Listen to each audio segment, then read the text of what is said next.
quero trazer uma mensagem para o seu coração hoje. E aquela mensagem, eu fico tremendo. Aquela mensagem que você vai preparando e você vai sendo atingido. Sabe? Às vezes você pensa que a mensagem que eu trago aqui é só para a igreja. Eu já disse isso aqui. Claro que tem uma direção para vocês que estão aqui. Eu sei que tem algumas pessoas na internet, no YouTube acompanhando. Mas sempre a palavra que deveria ser assim. Cada pastor, cada pregador, ele precisa vivenciar isso. A palavra precisa entrar no coração do pregador, do pastor. E é exatamente isso que acontece quando eu tenho pregado aqui. Eu tenho sentido, sim, a mão do Senhor. Tenho sentido, ouvido, na verdade, a voz do Senhor. Eu creio que hoje Deus pode mexer com o teu coração nessa palavra. Eu sei que Deus pode transformar a sua vida através dessa palavra. A minha oração é para que isso aconteça de fato. Por isso eu quero te pedir que esteja atento, não se distraia, deixa teu telefone aí, com certeza ele já está no modo silencioso, mas deixa esse miserável quieto aí, olhando para ele não, a não ser para anotar aqui alguma coisa, né, o líder de célula, anotar algum ponto que aqui foi falado, mas eu creio que Deus vai falar conosco nessa manhã. Você crê nisso? Amém? Eu quero iniciar lendo o texto da palavra de Deus com vocês. Está no Evangelho de Lucas, no capítulo 15. Capítulo tão rico, com tantas histórias lindas, que o próprio Senhor Jesus Cristo, Ele deixou para nós. Normalmente, quando a gente fala sobre filho pródigo, a gente conta a história primeiro dele, mas hoje eu quero falar sobre o outro irmão que também era pródigo. Por isso, a nossa leitura vai começar a partir do verso de número 15. Capítulo 15, versículo 25. Enquanto isso, o filho mais velho estava no campo. Quando se aproximou da casa, ouviu a música e a dança. Então chamou um dos servos e perguntou-lhes o que estava acontecendo. Este lhes respondeu: seu irmão voltou, e seu pai matou um novilho gordo, porque o recebeu de volta, são e salvo. O filho mais velho encheu-se de ira, e não quis entrar. Então seu pai saiu e insistiu com ele. Mas ele respondeu ao seu pai: olha, todos estes anos tenho trabalhado como um escravo ao teu serviço, e nunca desobedeci às suas ordens. Mas tu nunca me deste nem um cabrito para eu festejar com meus amigos. Mas quando volta para casa esse teu filho, que esbanjou os teus bens com as prostitutas, matas o novilho gordo para ele. Disse o pai: meu filho, você está sempre comigo, e tudo que eu tenho é seu. Mas nós tínhamos que celebrar a volta deste seu irmão e alegrar-nos, porque ele estava morto e voltou à vida, estava perdido e foi achado. Senhor, fale ao nosso coração nessa noite. A minha vida, Deus, meus lábios, a minha mente e o meu coração.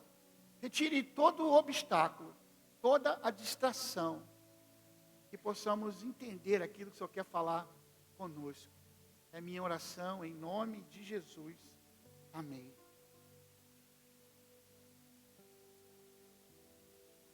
Como eu disse, esse capítulo, ele é muito rico. Mas ele tem nos seus primeiros versos, na verdade, no verso 1 e 2, um enredo total. Na verdade, o motivo de todo o capítulo 15 está nesses dois versículos iniciais, que diz assim: versículo 1 do capítulo 15. Todos os publicanos e pecadores estavam reunidos para ouvi-lo. Mas os fariseus e os mestres da lei o criticavam. Este homem recebe pecadores e come com eles. A Bíblia diz aqui, que nós lemos, que Jesus recebia muitas pessoas. Jesus recebia publicanos, pecadores, as pessoas marginalizadas, as pessoas que esses religiosos não conseguiam enxergar. Jesus parava, conversava, comia com eles, cuidava, curava, mas esses fariseus, esses estudiosos da lei, eles não compreendiam e acusavam Jesus por ele sentar com essas pessoas, que o povo, ninguém praticamente olhava. E Jesus sim, falava com eles, sentava com esses mais necessitados. A cabeça desses líderes era que eles eram os melhores. Eles eram os mais importantes. Eram aquelas pessoas que estavam acima da média. Estava em outro patamar. Quem estivesse abaixo não teria direito. Aliás, eles achavam que ninguém poderia ser bom quanto eles. Eles não davam nem a oportunidade. Eles eram esses fariseus. Irmãos, todas essas pessoas, como nós falamos aqui, Jesus abraçava. E quando nós lemos esse capítulo, e eu disse aqui que as primeiras palavras iniciais desse capítulo 15, ele nos direciona. Mas a gente pode perceber aqui que existem algumas parábolas. Na verdade, 3 parábolas. Quando a gente fala a primeira, que é a parábola da ovelha perdida, quando o pastor encontra a ovelha perdida, ele dá uma festa, ele chama todas as pessoas para se alegrar com ele. E nessa segunda parábola, quando a moeda é perdida, ela é encontrada, a mulher chama a vizinhança, chama geral para um churrasco, para uma comunhão. Ela queria se alegrar e queria que as pessoas se alegrassem com ela, porque ela tinha perdido uma moeda. E agora vem esta última parábola, o filho perdido que voltou para casa. O pai também oferece uma grande festa. Ele queria se alegrar, porque o seu filho, que estava perdido, ele voltou para casa.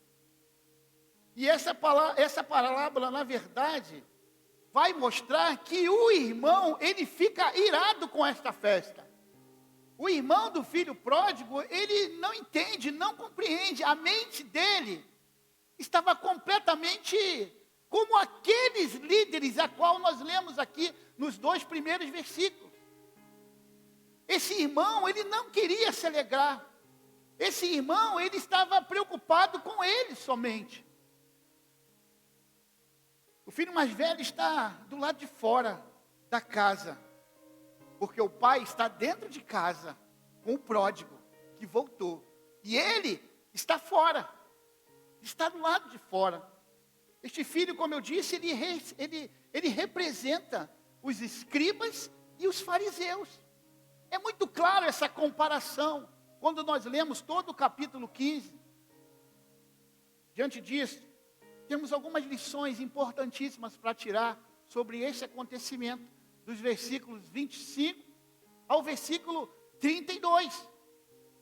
Eu queria, nesse momento, colocar como o tema da mensagem o seguinte: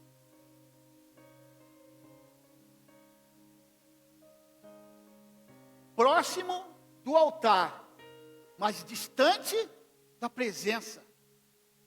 Próximo do altar, mas longe de Deus. Por isso que eu disse que essa palavra falou muito ao meu coração e pode falar com o seu coração.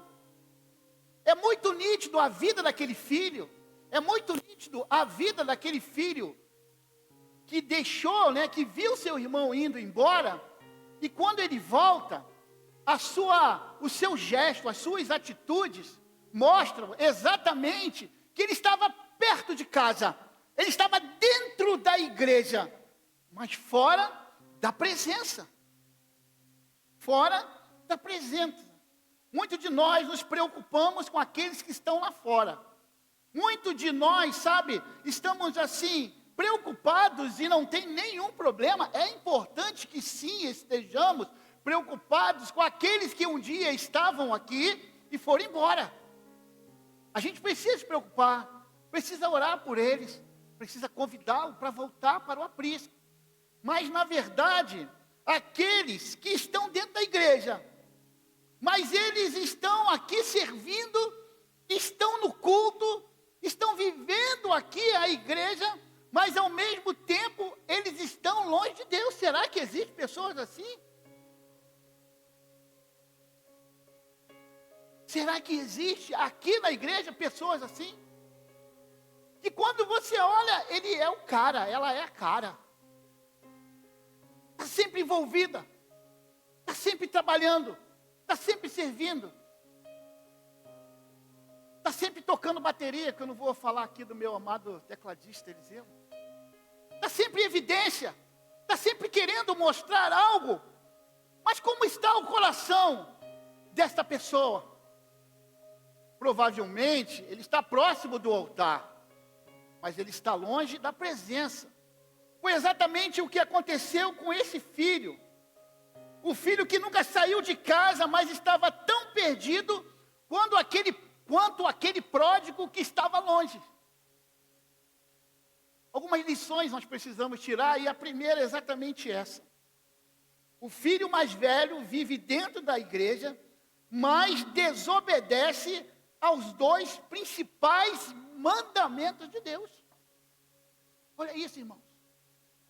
Jesus ensinou que os principais mandamentos da lei seriam esses: amar a Deus sobre todas as coisas e a seu próximo como a si mesmo.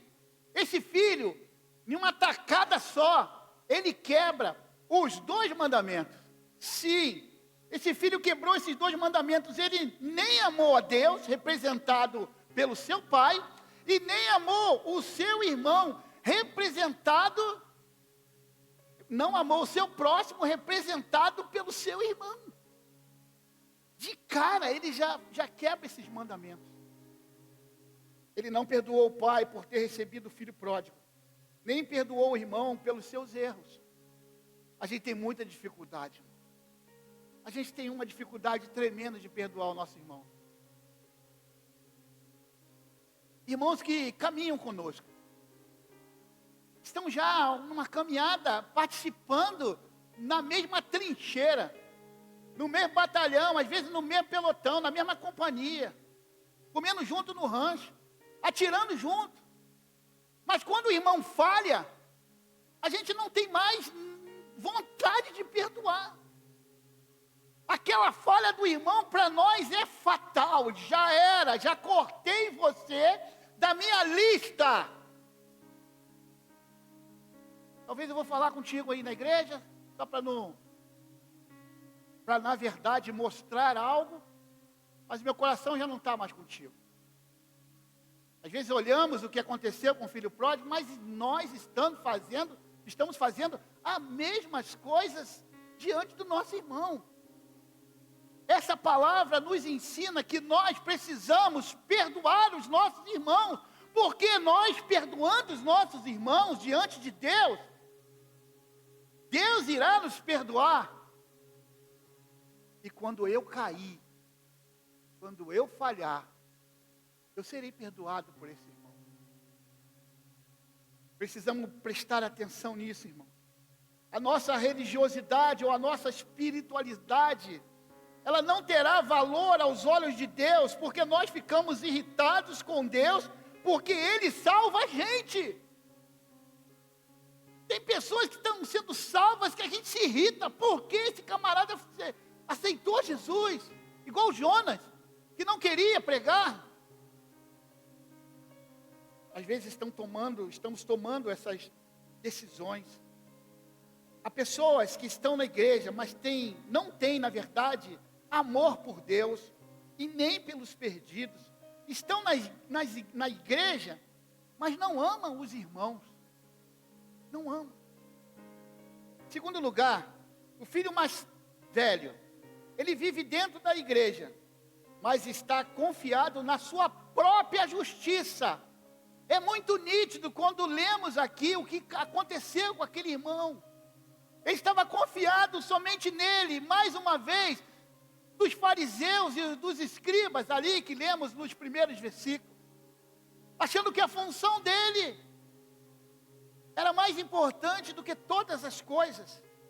Ele era veloz, esse irmão, ele era muito ágil, ele era veloz para apontar o dedo, para acusar o seu irmão, mas não enxergava os seus próprios pecados. Ele era cáustico para condenar o irmão, enquanto via-se a si mesmo como um padrão, sabe, de vida e de obediência. Normalmente é assim que acontece. A gente tem uma facilidade muito grande de apontar o defeito dos outros. Mas é muito difícil a gente reconhecer o nosso próprio. O versículo 29 diz: mas ele respondeu ao seu pai: olha, todos estes anos eu tenho te servido e nunca desobedeci às tuas ordens. É claro que Jesus estava aqui destacando a ideia equivocada, aquela mesma dos escribas, dos fariseus, de olhar a questão da transgressão como se fosse um pecado externo. Para essas pessoas aqui, o pecado é somente aquilo que você consegue ver. É aquilo que nós caímos, erramos, falhamos. Olha lá, ele pecou. Só que na verdade, é dentro, o interior, que só Deus é quem vê. E eles estão querendo, eles estão achando, na verdade, que o pecado é algo externo. É algo que é possível ver. Eles não estavam atentando naquilo que é mais solene e grave, que são os pecados subjetivos. Os pecados íntimos, os pecados do coração. Os pecados que os homens não conseguem enxergar com os olhos naturais. Os pecados que a sociedade não pode perceber, mas aquele cujos olhos, que são como uma chama de fogo, que nada escapa, é os olhos do Senhor. Ele vê. Ele vê. Irmãos, nós seríamos aprovados se a nossa vida fosse passada por uma régua, por uma aferição sobre a legalidade dos preceitos externos, das regras externas. Será que nós passaríamos por esse teste se a nossa vida fosse somente aferida, na verdade, os nossos pecados por aquilo que fazemos na frente das pessoas? Romualdo Júnior falou aqui na última quarta-feira, no culto dos homens, no encontro dos homens, sobre quem é você. Essa é uma pergunta para você hoje também, quem é você? E eu acrescento, quem é você quando ninguém está vendo? A honestidade. Quem de nós poderia ser aprovado sobre esse aspecto? Se fossem submetidos ao prumo de Deus, que tudo vê, que todos os segredos são desvendados diante dele. Como seríamos? Seríamos aprovados ou seríamos reprovados? Em terceiro lugar, o filho mais velho vive dentro da igreja. Mas olha que incrível. Ele vive dentro da igreja, mas ele não é livre. Isso é forte, hein, irmãos? Como, pastor? Sim, ele não vive como livre, mas ele vive como escravo. Ele mesmo disse isso, a sua religião, ela é muito rígida. Ela é muito, sabe, assim, ó, tem que ser desse jeito. Se tu sair desse jeito, 1 milímetro para a direita, para a esquerda, tu está fora. Ele obedece por medo ou para receber elogios. Meu Deus. Meu Deus. Faz coisas certas, mas com as motivações erradas. sua obediência não provém do coração. Ele anda como um escravo. Ele mesmo diz, no versículo 29, olha, todos estes anos tenho te servido, e nunca desobedeci às suas ordens. Ele mesmo se enxerga como um escravo. Ele vive dentro da casa do pai, mas ele não consegue se enxergar como filho. Ele se enxerga como um escravo. O verbo aqui é o douleu, servir como escravo. Ele nunca entendeu que ele era filho, que ele era o filho. Nunca usufruiu, nem se deleitou com aquele carinho, com o amor do pai, porque ele era como um robô, fazia tudo com a motivação errada. Ele tinha o pai, ele podia deitar no colo do seu pai. O pai fazia um cafunézinho nele, fazia um carinho nele, assim como fazemos com os nossos filhos. Mas ele era filho, mas se via como um servo. Será que a gente está vivendo assim hoje também? Vivendo de migalhas? Por não reconhecer que de fato nós somos filhos amados de um pai amoroso. Será que a gente tem vivido dessa forma? Será que nós estamos trabalhando na igreja, aqui, servindo na igreja, com essa motivação totalmente errada?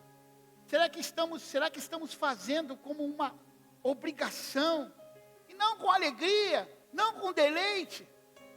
Como tem sido?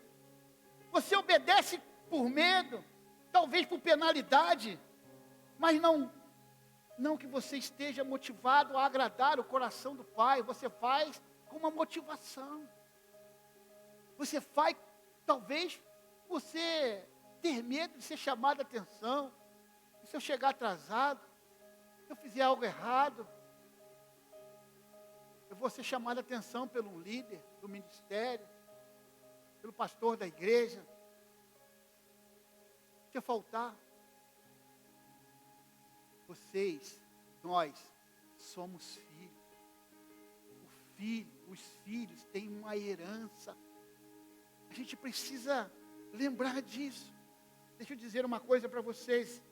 É muito provável que por causa da corrupção do nosso coração, nós venhamos a desenvolver esse tipo de espiritualidade.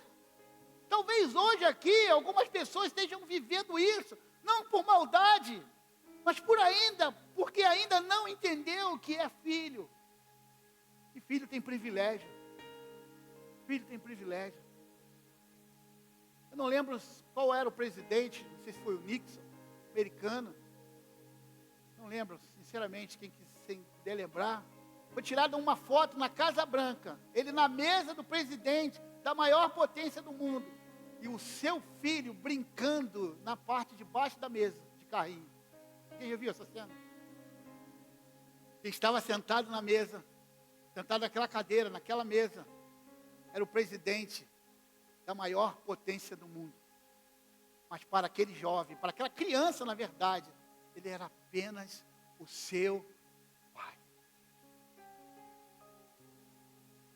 Filhos que estão aqui nesta manhã, um filho que obedece ao pai e à mãe, apenas por essa motivação, por medo, sabe, de um castigo, está fazendo também por motivação errada, com medo do pai e da mãe tirar o celular, com medo do pai e da mãe proibir de descer para o play, para brincar, jogar, misericórdia, aí matou.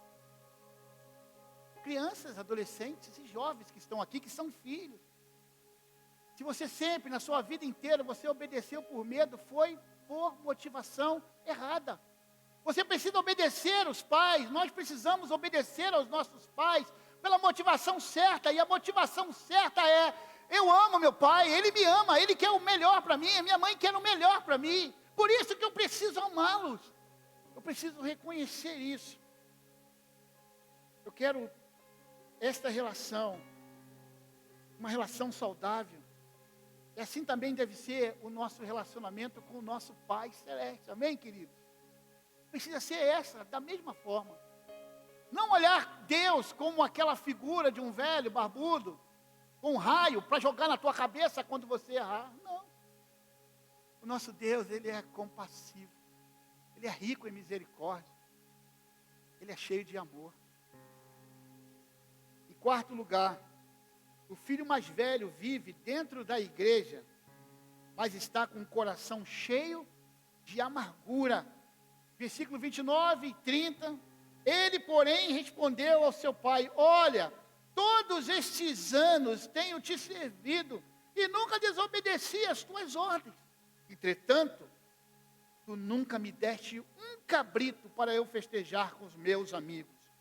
Quando, porém, volta para casa esse filho, vou aqui repetir, esse teu filho, que esbanjou os seus bens com as prostitutas, mata um novilho gordo para ele. Olha que interessante, irmãos. Esse camarada aqui, eu ia falar miserável, ele está sofrendo um complexo de santidade. Ele é o mais santo do que todo mundo. Ele é tão santo que ele pode exortar o pai. Ele pode nem chamar o irmão de irmão. Ele diz: aquele teu filho.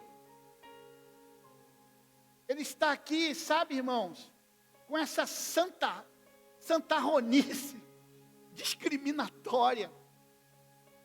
Só ele presta. O pai e o irmão estão debaixo das suas acusações. O pai e o irmão falharam e não tem nenhuma chance de perdão. Era o coração dele aqui. Sua mágoa começa a vazar. Para ele, quem erra não tem chance de se recuperar. No seu vocabulário, a palavra perdão, ela não existe. Não existe. Na sua religião não existe a oportunidade de restauração. Você conhece alguém assim? E às vezes você se coloca à disposição para pedir perdão, para dizer: olha, eu falhei, me ajuda a não falhar. Isso é mais lindo, irmão. Quando alguém chega para você: eu falhei, pastor, me ajuda, pastor, eu não quero falhar mais. Eu cometi um deslize, mas eu já pedi perdão a Deus, estou pedindo perdão agora ao Senhor. Pastor, me ajuda. Eu não quero mais caminhar por essas veredas. Eu quero caminhar servindo ao Senhor e não falhando, não pecando. E aí, eu e você, coloca a mão no ombro, ou estende a mão e levanta ele do lugar, para que ele possa continuar. Isso é importante. Acusa o pai de ser injusto com ele, só porque perdoou o seu irmão. Na religião dele não havia espaço para esse tipo de questão. Sua religião estava fundamentada no mérito pessoal. A religião dele não tinha nada a ver com a graça, aquela ensinada por Jesus. Graça é a religião da lei, é a religião do legalismo, e não da graça, nem da fé, que através da fé opera o amor. Amados, ele vê o seu irmão como um rival. O ódio que ele sente pelo seu irmão não é menos grave que o pecado de dissolução, aquele que o irmão cometeu. Não é menos grave aquilo que ele fez agora. Não é. Quando lemos em Gálatas, no capítulo 5, a partir do verso 19 até o 21, ali vai falar sobre as obras da carne. A Bíblia fala sobre 3 pecados na área da imoralidade. E usa 9 na área da mágoa, ressentimento, ira. A falta de amor é um pecado tão grave do que o pecado da vida moral dissoluta. A palavra de Deus fala sobre isso. É grave. E às vezes nós achamos que é tranquilo. Não, isso aí não tem nada a ver. Deus não vai se preocupar com isso. O ressentimento o isolou do seu pai e do seu irmão. A amargura isolou ele da família. Quando uma pessoa guarda ressentimento no coração pelo irmão que falhou, perde também a comunhão com o pai. Meu Deus. ele se recusa a entrar, fica de fora da celebração, está mergulhado na sua amargura. Ele se envereda por aquele caminho, de ficar ali, como se diz, se maltratando ele mesmo, porque ele não quis viver a alegria do seu irmão, que estava perdido, e voltou para casa. Ele diz para o pai: esse teu irmão, mas o pai corrige logo, ele fala assim: esse teu filho. Aí o pai: então, miserável, ele é teu irmão, miserável é por minha conta, ele é teu irmão, não esqueça disso. Em quinto lugar, o filho mais velho vive dentro da igreja, na presença do pai, mas anda como um solitário. O versículo 31 vai falar sobre isso. O pai disse: meu filho, você está sempre comigo, e tudo que eu tenho é seu. Ele está na casa do pai, mas ele anda como uma pessoa sozinha, como um solitário. Ele anda sem alegria, sem amor. Ele anda sem prazer. Ele vive na casa do pai, mas se sente como nós lemos. Ele está na casa do pai, mas como um escravo. Ele está na casa do pai, mas ele não tem comunhão com o pai. Irmãos, a gente pode estar aqui nesse lugar, na casa do Senhor, na igreja, lugar de comunhão, mas podemos estar aqui sem a motivação certa, sem uma comunhão com o nosso Pai.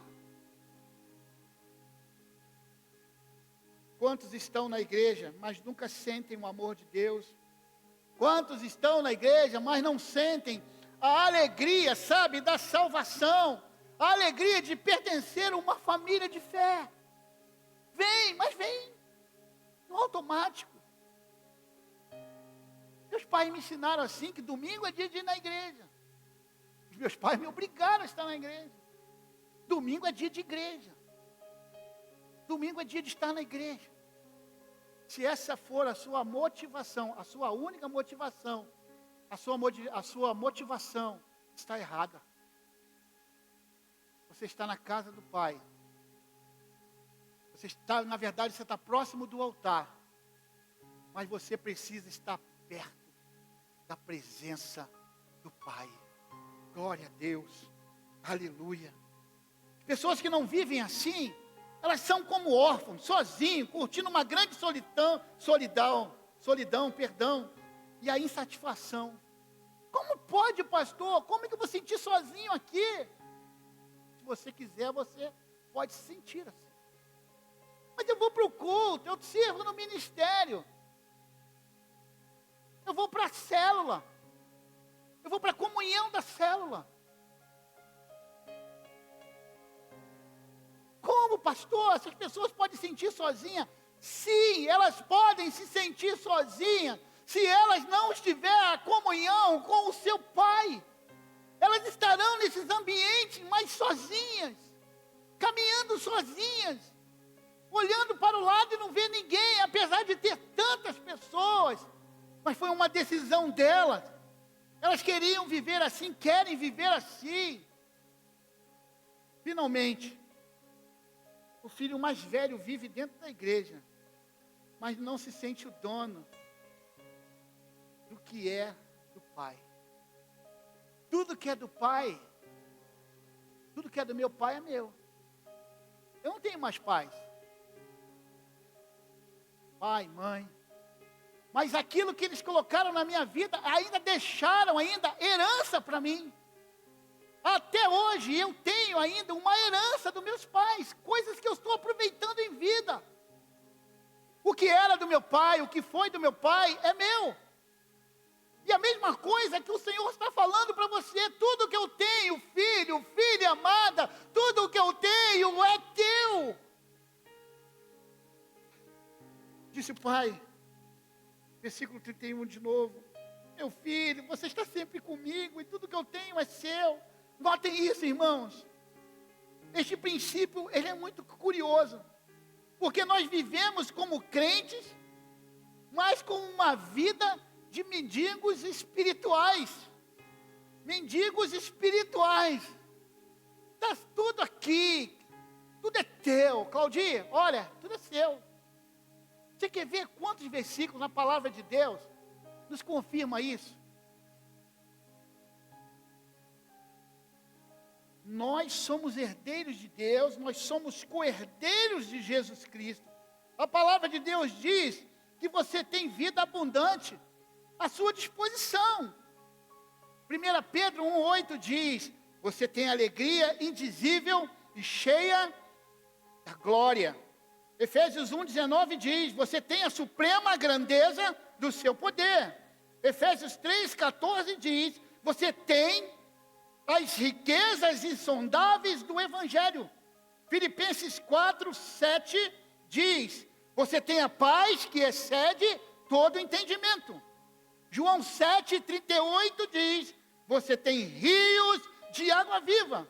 João 10,10 diz: você tem uma vida abundante. Você pode aplaudir ao Senhor por tantas promessas que Ele tem para nós.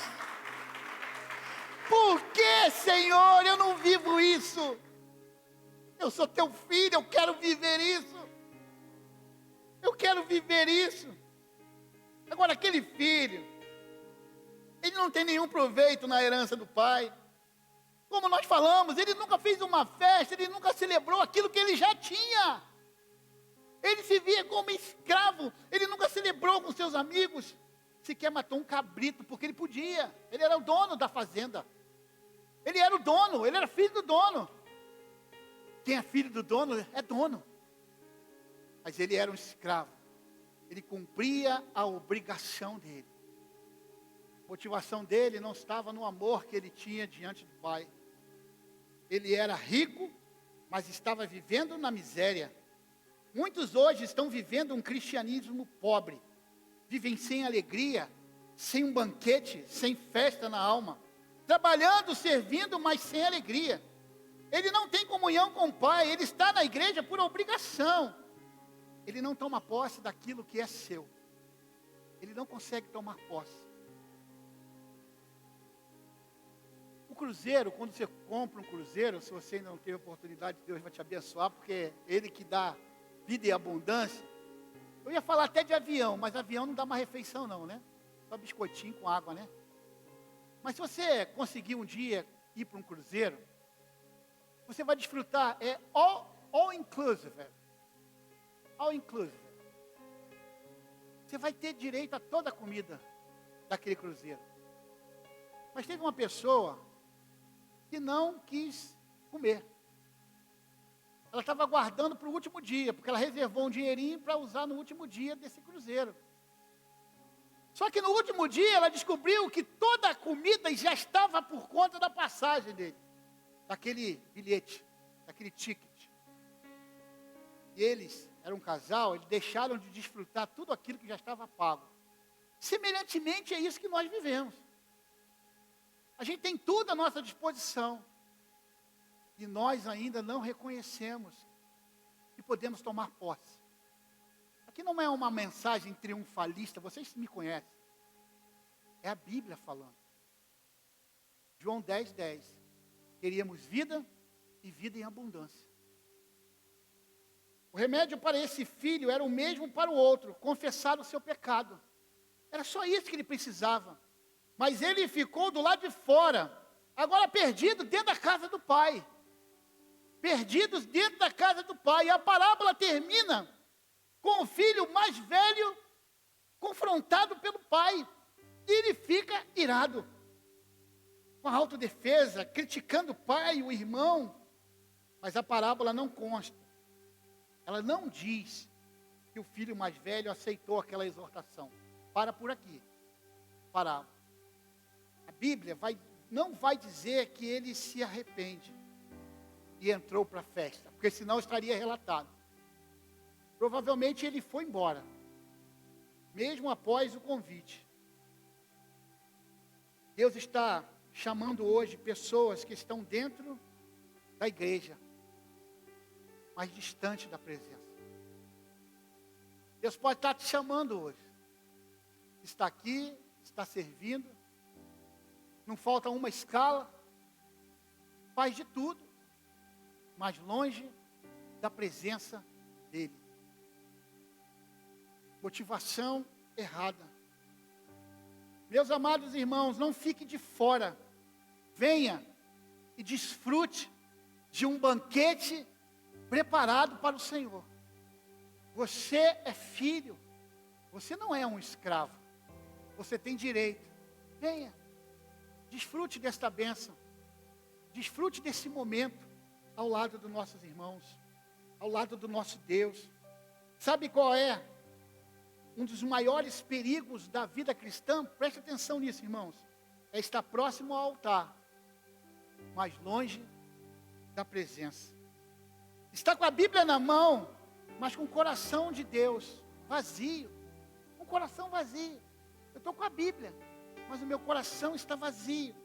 Está nas reuniões, só por estar, mas não tem comunhão.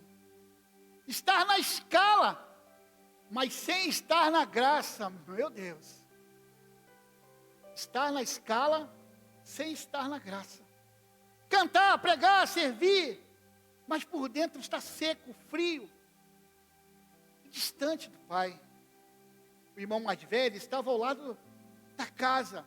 Ele ouviu o som das festas, ouviu o pessoal celebrando. Ele voltou, que alegria! Bota mais um churrasquinho aí. Bota mais um pedaço de costela. Mais um cuscuz. Vamos celebrar. Ele só lá fora. Ele tinha acesso. Ele podia abrir a porta de casa e entrar. Se alegrar com seus amigos. Se alegrar com seus pais. E dar um abraço no seu irmão. Mas ele ficou lá fora, só ouvindo a festa que também era preparada para ele. Deus está te convidando hoje a celebrar, a participar desta comunhão, desse banquete. Usufrua disso. Não deixe que essas coisas venham tomar de você, roubar de você. Hoje Deus está perguntando para mim e para você: até quando nós vamos continuar dentro de casa, mais longe da presença de Deus? Até quando vai servir sem amar? Até quando vai fazer, mas sem derramar? Talvez o seu maior desafio hoje não é voltar de um lugar distante que você estava afastado, não. É voltar para um coração que você estava distante. A distância do altar ao coração de Deus pode ser a distância mais perigosa da sua vida. Estou te esperando aqui. Eu já fechei a porta, pode vir. Estou te esperando pra fazer o que tens que fazer.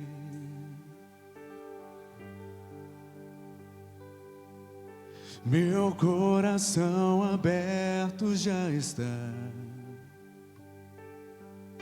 Te peço, vem encher esse lugar. Te entrego tudo que eu tenho e sou, e também quem não sou.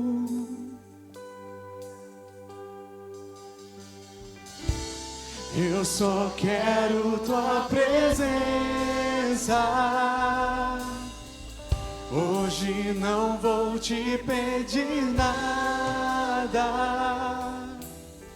Só quero levantar a minha voz pra te dizer que a tua graça já me basta. Eu só quero tua presença. Hoje não vou te pedir nada. Só quero te convidar a fechar os seus olhos agora. Eu queria que você fechasse os seus olhos. Deixe o Espírito Santo te confrontar agora. Deixe o Espírito Santo falar ao seu coração agora. E se for preciso, volte para a presença. Volte para os braços do Pai agora. Ore ao Senhor. Não saia daqui hoje sendo o irmão mais velho desta parábola. Deus te chama para perto, de verdade. Deus está te convidando a estar mais perto. Diminua essa distância. Eu não sei como você entrou aqui nesta noite, nesta manhã. Eu não sei como você chegou aqui nesta manhã. A igreja está orando, está intercedendo agora. Esse é um momento muito importante. E eu não posso terminar esse culto sem deixar para você uma opção. Deixar para você o direito de escolha. Por isso, eu queria que você repetisse esta oração. Talvez você nunca tenha feito uma oração de entrega. Repita comigo, não precisa ser de forma audível. Fale somente ao seu coração, o Senhor irá ouvir. Repita assim: Senhor Jesus, nesta manhã eu compreendi que eu preciso fazer parte desse banquete, eu preciso entrar para essa festa, porque eu tenho um Pai que é o Senhor. O Senhor me amou tanto que entregou o seu Filho para morrer naquela cruz em meu lugar. Por isso, nesta manhã, Senhor, eu peço perdão pelos meus pecados e te aceito como meu Senhor e como meu Salvador. Deixa eu entrar nesse banquete, deixa eu entrar nessa festa. Eu oro em nome de Jesus, amém. A igreja continua orando. Eu quero perguntar, alguém aqui repetiu esta oração comigo? É só você levantar a mão e abaixar em seguida. Eu quero orar por você. Alguém aqui nessa manhã repetiu esta oração de entrega? Alguém que está voltando ao aprisco, alguém que está afastado e hoje quer voltar? Levanta sua mão e abaixa em seguida. Eu quero orar por você. Você está retornando aos caminhos do Senhor?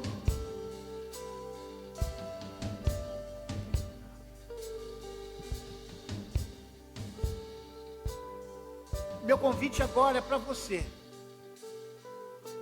que é membro dessa igreja, que é um servo do Senhor.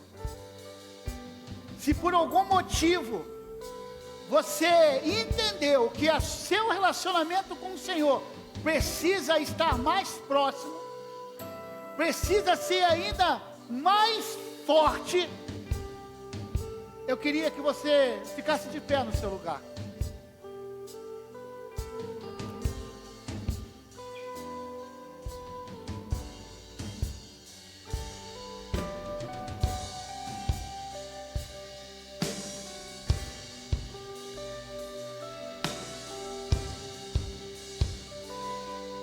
Pai de amor, nesta manhã,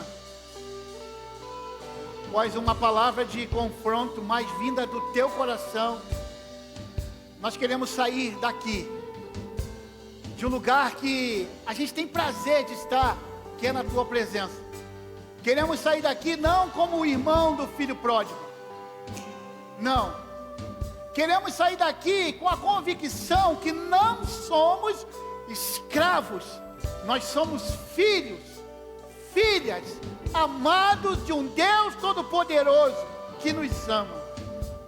Que possamos sair daqui nesta manhã com essa certeza, Senhor. Venha sobre cada um, visite cada um dos teus filhos que estão de pé agora, derrame sobre ele uma unção, que aquilo que faltava na vida deles, Senhor, talvez para muitos são muitas coisas que precisavam ser acertadas, mas para outros poucas coisas, quase que não dava para perceber. Mas o Senhor é um Deus cheio de misericórdia, e o Senhor está enchendo agora, o Senhor está enchendo o vaso, esses vasos que aqui estão, que teu Espírito Santo está trazendo, Senhor, para eles algo novo. Que este dia seja marcante na vida deles, que eles possam viver como filhos amados, e possam sonhar, ter propósitos, e saber que precisamos sim perdoar os nossos irmãos. Que seja uma manhã também de conserto, contigo e com os nossos irmãos. Não somos escribas, nem fariseus, nem hipócritas. Somos os teus filhos amados e confiamos na tua palavra derramada sobre nós nessa manhã. Nos leve agora, Senhor, para conquistas, porque nós somos donos, porque é o Senhor que disse que teríamos vidas e vidas em abundância. Que possamos sair daqui com essa certeza. Fale ao nosso coração e nos dê uma semana de vitória em nome de Jesus, e que a graça e o amor do Deus Pai e as mais lindas consolações do Espírito Santo esteja sobre esta igreja e sobre teu povo espalhados na face da terra, hoje e para todos sempre. A igreja diz amém, aleluia. Vão em paz, que Deus abençoe. Eu não quero mais sair daqui. Eu não quero mais sair daqui. Eu não quero mais sair daqui. Me deixa morar. Eu não quero mais sair daqui. Eu não quero mais sair daqui. Eu não quero mais sair daqui. Me deixa morar na tua presença. Eu só quero tua presença. Hoje não vou te pedir nada. Só quero levantar a minha voz pra te dizer que a tua graça já me basta. Eu só quero tua presença. Hoje não